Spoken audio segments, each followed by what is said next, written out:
I really want to start with thanking you about accepting this and, working with me with finding the right SWOT, obviously, and going through all the technical issues, obviously. Thank you. Thank you for making the time, and thank you for being so positive and open about that. I really, really massively appreciate it. My pleasure, and thank you for having me. I mean, it's great to be. Amazing, thank you. Do you usually get a lot of interview requests of this sort? A few every once in a while, depending which. I've done a lot of like American broadcasting, news outlets whenever I travel and do shows wherever. Yeah. So I'm no stranger to it. But yeah, it's always I'm always open to talking to everyone and seeing what other perspectives there are in the world. Nice. That's such a good way to to express the whole dynamic within a conversation with another person. I think it's exactly interesting to find how other people perceive the world.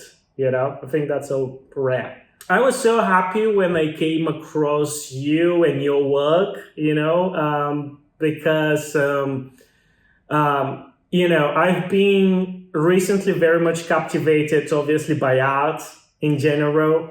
And it's been my biggest passion ever since. I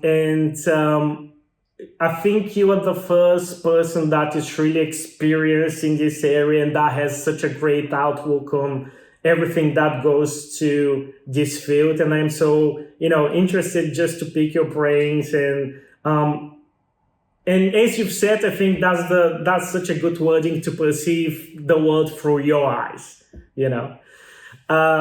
So obviously I came, across your name through, your grandfather, I think, correct? Great-grandfather, yes. He was actually the painter that made me so into art. And I literally, I was reading a book about him, and there was something about, saying about his descendants. And I was like, I so want to, to get in touch with people who has such a great mentality, I think, towards the world. And I came across a show that you did, Beauty Remains, which which I think is, an idea that captivated me a lot, And what I really liked about you is that, and I'm sure you would agree or you might disagree, but there are many descendants that are out there that are trying just to copy and follow their grandparents' work and to sort of follow their steps. But what I really liked about you is that you have developed your very own style that at the same time brings this very joyful and enchanting and this very vibrant, welcome life that I liked with your great grandfather as well. After this, probably too long intro, the first thing I wanted to ask you, how was the process for you to, to be part of such a family with such strong traditions and be influenced by it, but at the same time to develop your own style? I'm really curious about that. The intro was beautiful. I liked it very much. I do have to warn you that I get somewhat distracted, and I am full of stories and history that I want to share. Nice. You hit like 3 or 4 buttons that I want to share. Please do. One of my favorite parts, and they all sort of come together in answering the final question. You were talking about the show that I did in Nashville, Beauty Remains, and how I've melded and created my own sort of variation. And it's true. A lot of people were asking me, well, why don't you just repaint all of his paintings? I said, because I'm not him. Exactly. I am me, and I wanted to do something that's very much myself. But I still, Picasso once said that a good artist will borrow, but a great artist will steal, right? And I like to appropriate bits and pieces of really philosophies of a lot of these great masters and how they had lived their life. One of my great grandfathers, which I am deeply honored to be able to know so much history behind. One of his sayings, which I take to heart as part of the core of how I paint, came as a joke. Manet used to tell Monet to tell his friend Renoir to get another job because he's never going to make it as a painter unless he uses black in his paintings, right? My great-grandfather never used very much black. He used to want to color everything. The world is full of color. But later on, he did start using a little bit of black, saying it's the queen of all colors because it makes the others stand out more. But my great-grandfather would tell Monet to tell his buddy Manet to cram it because there's enough dark and ugly things in the world he doesn't want to add anymore. And I love that idea. I love that philosophy. And this is the core of how I paint and where of me. And in your intro about the so many quotes and so many philosophies that I love so very much, with the beauty remains, that's another quote which came from when Pablo Picasso's favorite artist of all time was Pierre-Auguste Renoir. He absolutely idolized him. He called him the master. This is Picasso calling my great-grandfather the master. Now, he went early 1900s, like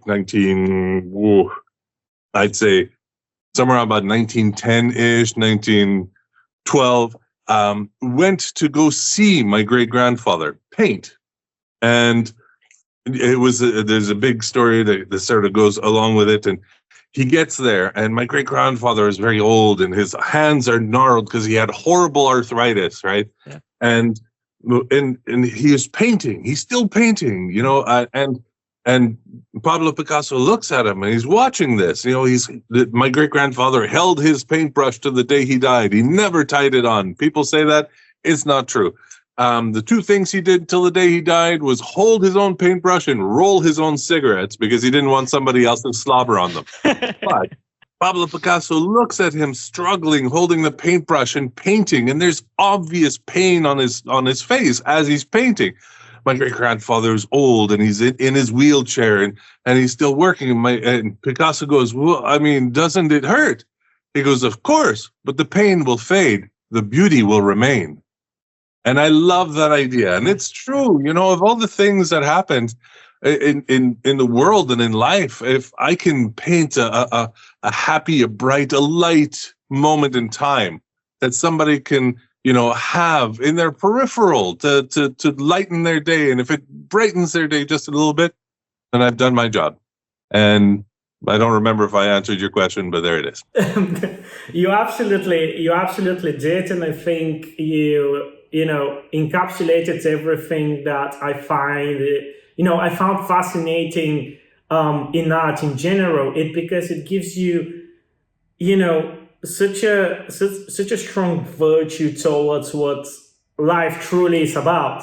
And I really, and correct me if I'm wrong. And I would love to hear a lot of those stories you have. But I literally read the biography of your great-grandfather by Henri Perrichot. I don't know if this is the way you pronounce the name, but, pardon me. Yeah.